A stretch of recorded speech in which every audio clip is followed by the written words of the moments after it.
It's great to get out and have fun.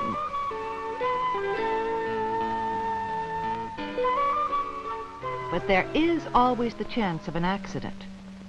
If it happens to a toy, such as a doll, that's not too serious. But if it happens to you or to a friend, that's something else. It can be an emergency.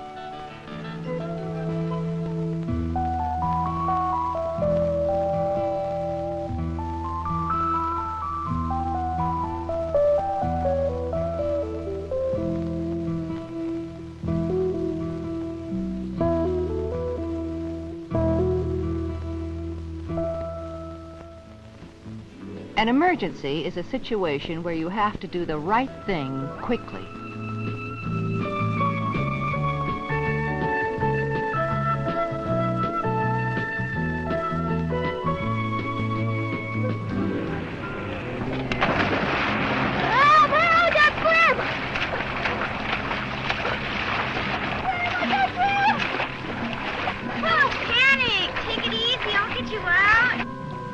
Mary is prepared.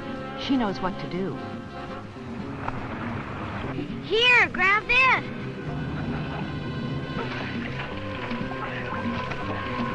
She could have used a lot of things. A rope, a towel, even her jacket. Anything that would have reached him so he could pull himself to safety. Can you think of ways that this emergency could have been prevented from happening? Suppose Jack had known how to swim. Or suppose he'd been more careful about what he was doing and where he was going. And while we are supposing, let's suppose for a minute that Mary wasn't there to help him. Let's suppose that. If you ever find yourself in this situation, don't panic. Remember, the water will hold you up if you let it. One way to tread water is to push your arms down slowly. Take easy breaths.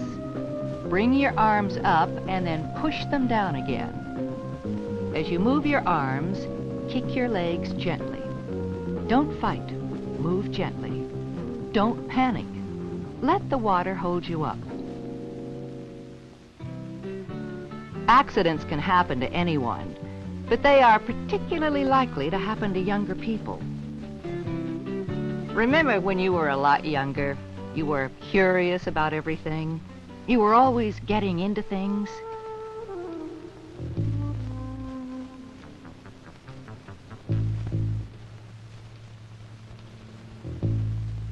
Hey, Julie, where are you? You know not to put anything that isn't food into your mouth unless your parents or doctor give it to you. Julie, where are you?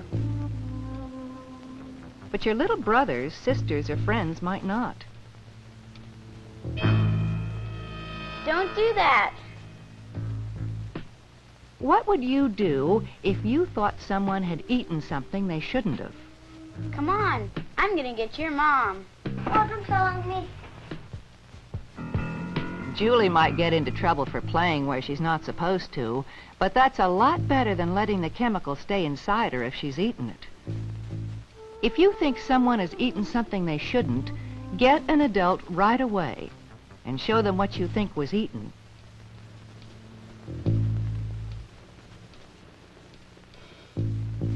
Sometimes the box or bottle tells exactly what's in it and what to do in case of poisoning. Bridget knew what to do and did it quickly. Julie is going to be all right. But let's suppose her mother hadn't been right there. What could Bridget have done? What would you have done? She could have looked for another grown-up, maybe a policeman, a fireman, or a teacher. But suppose no one like this was around. No one around but Bridget and little Julie. Then what? Bridget has to act quickly. She can't wait for someone to show up sooner or later. I'd use a telephone. Right. But who would you call? Ask your parents to put a list of emergency telephone numbers in a place you can reach. Numbers for the fire and police department, your doctor, and an ambulance. Don't ever play with the phone, but use it if you ever really need help. Hello, my name is Bridget Smith. I'm at 222 South Street. My friend just ate some cleaning stuff she found in the garage. Tell whoever you call your name, your address, and what the problem is. Don't hang up until they say goodbye to you. Be sure you answer all their questions. Okay, Bridget, we'll be right there. Goodbye. Of course, there are some accidents for which you don't need to get help right away. Suppose this were a real cut. What would you do?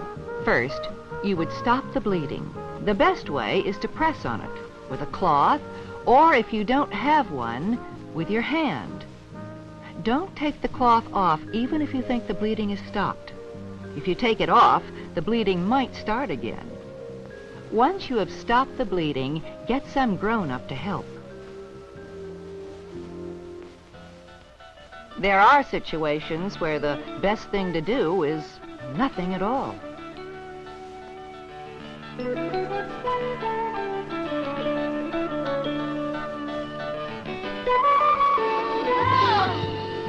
Oh, it hurts!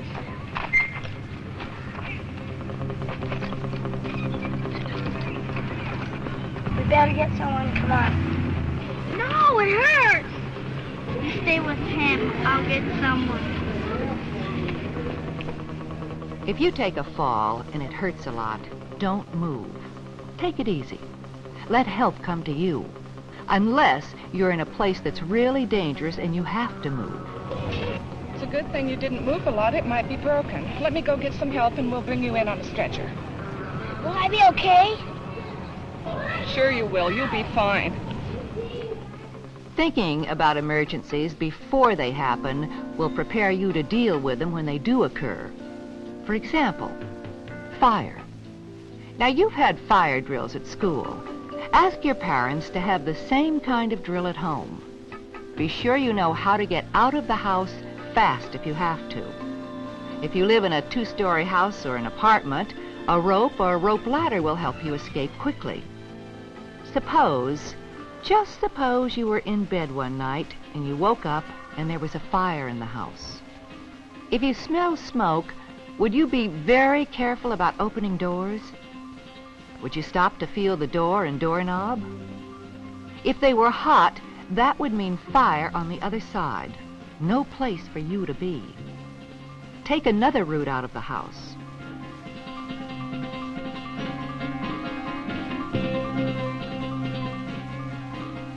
And if there were smoke, would you know what to do?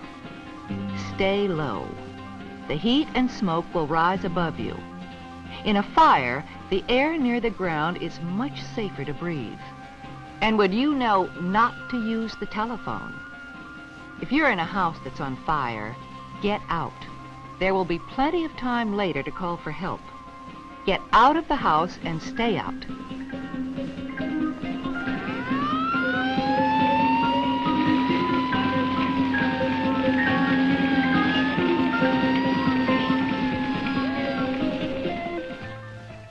There are things you can do about emergencies before they happen.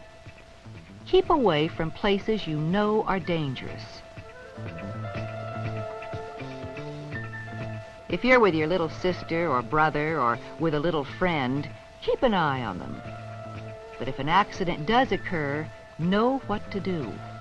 Get a grown-up if you think someone has poisoned themselves. Save whatever it was they ate. If your parents aren't around, get help. Phone someone who can help, like a policeman or fireman. Know where your parents keep the emergency telephone numbers. Remember, stop bleeding by pressing.